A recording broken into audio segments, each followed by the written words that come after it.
पहले जब भी 2 बार प्रधानमंत्री ने नामांकन दाखिल किया है तब प्रधानमंत्री काल भैरव भगवान का उनकी परमिशन ली है और उनकी परमिशन मिलने के बाद ही वो नामांकन दाखिल करने के लिए गए हैं। काल भैरव मंदिर की इसलिए भी बहुत ज्यादा महत्वता है क्योंकि कोई भी यहाँ पर आता है, चाहे वो एसपी हो, कलेक्टर हो, कोई भी अधिकारी हो, उनको यहाँ पर चार्ज लेने से पहले जो है वो परमिशन लेनी होती है। काल भैरव भगवान की, काल भैरव जो है वो महादेव के एक रूप माने जाते हैं। और आप देखिए कैसे यहाँ पर लोगों में उत्साह है, तरह का जोश और माहौल है।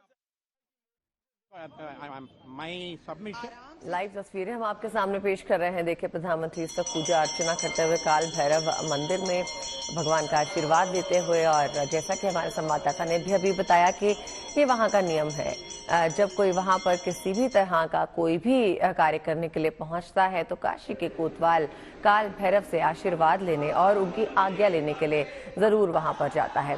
तो प्रधानमंत्री भी इसी नियम को फॉलो करते हुए वहाँ पहुंचे, काल भैरव का आशीर्वाद लेकर आगे बढ़े, लोगों का अभिवादन किया और नामांकन के लिए आगे बढ़ते हुए प्रधानमंत्री इस वक्त आपकी टीवी स्क्रीन पर। वाराणसी से ये सीधी लाइव तस्वीरें आपके सामने। काशी विश्वनाथ में कल प्रधानमंत्री रोड शो के लिए पहुंचे थे और उनका भव्य स्वागत किया गया। मंत्रोच्चार के साथ लोगों ने उनका स्वागत किया। और अभी ये लाइव तस्वीरें आपके सामने काल भैरव मंदिर से भगवान की पूजा अर्चना कर आशीर्वाद लेकर आगे बढ़ते हुए प्रधानमंत्री।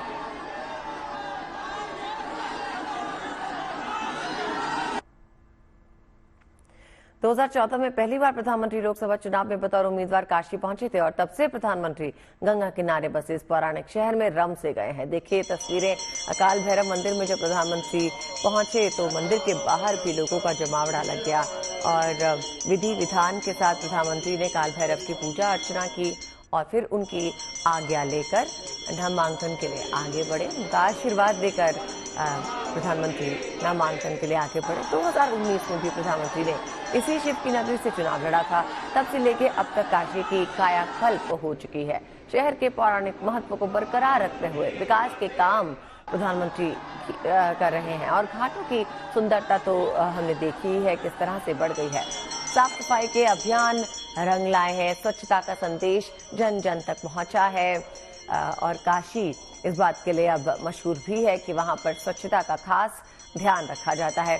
प्रधानमंत्री अब तीसरी बार काशी से चुनाव लड़ रहे हैं। ऐसे में शहर के लोगों में काफी उत्साह है, उमंग है। जब प्रधानमंत्री कल शाम रोड शो के लिए वहां पर पहुंचे तो लोगों ने उनका भव्य स्वागत किया। रोशन जायसवाल हमारे साथ लगातार जुड़े हुए हैं काशी से।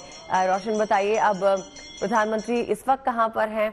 नामांकन कितने बजे करने वाले हैं? 11:40 का टाइम जो था वो दिया गया था और करीब 11:40 हो चुके हैं और कितने बजे तक वो मुहूर्त है जिसमें उन्हें नामांकन करना है?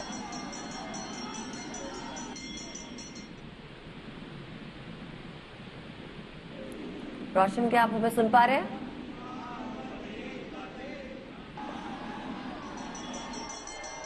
शायद रोशन तक हमारी बात नहीं पहुंच पा रही है, लेकिन आज तीसरी बार प्रधानमंत्री नामांकन दाखिल करने के लिए इस वक्त काशी में मौजूद हैं और हर बार की तरह इस बार भी नामांकन से पहले उन्होंने मां गंगा का आशीर्वाद दिया।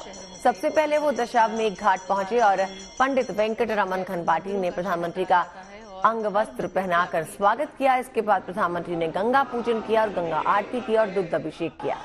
वाराणसी में प्रधानमंत्री जब आते हैं तो बेहद खास उनका अनुभव रहता है। ये बात उन्होंने खुद आज कही और बात करते करते वो भावुक भी हुए। उन्होंने अपनी माँ को याद किया और फिर कहा कि जब मैं यहाँ पर आया था तो माँ से आशीर्वाद लेने के लिए आया था गंगा मैया से, लेकिन अब लगता है माँ ने मुझे गोद ले लिया है। अब मेरी माँ नहीं रही लेकिन गंगा मैया ही मेरी माँ है और इसकी वजह है वाराणसी में मोदी की जीत का दायरा जो लगातार बढ़ता भी जा रहा है। 2014 में मोदी 3,71,000 से ज्यादा वोट से जीते थे। दूसरी बार 2019 में प्रधानमंत्री मोदी की जीत का दायरा बढ़कर 4,79,000 हो गया था और अब मोदी तीसरी बार चुनावी मैदान में उतर रहे हैं। फिलहाल काल भैरव मंदिर में भगवान की पूजा अर्चना करने के बाद, उनकी आराधना करने के बाद, उनसे आज्ञा लेने के बाद प्रधानमंत्री नामांकन की तरफ बढ़ते हुए ये तस्वीरें GNT पर आप देख रहे हैं। जब प्रधानमंत्री ने पूजा अर्चना की, सुबह दशाश्वमेध घाट पर प्रधानमंत्री ने पूजन किया और अब नामांकन के लिए आगे बढ़ते हैं।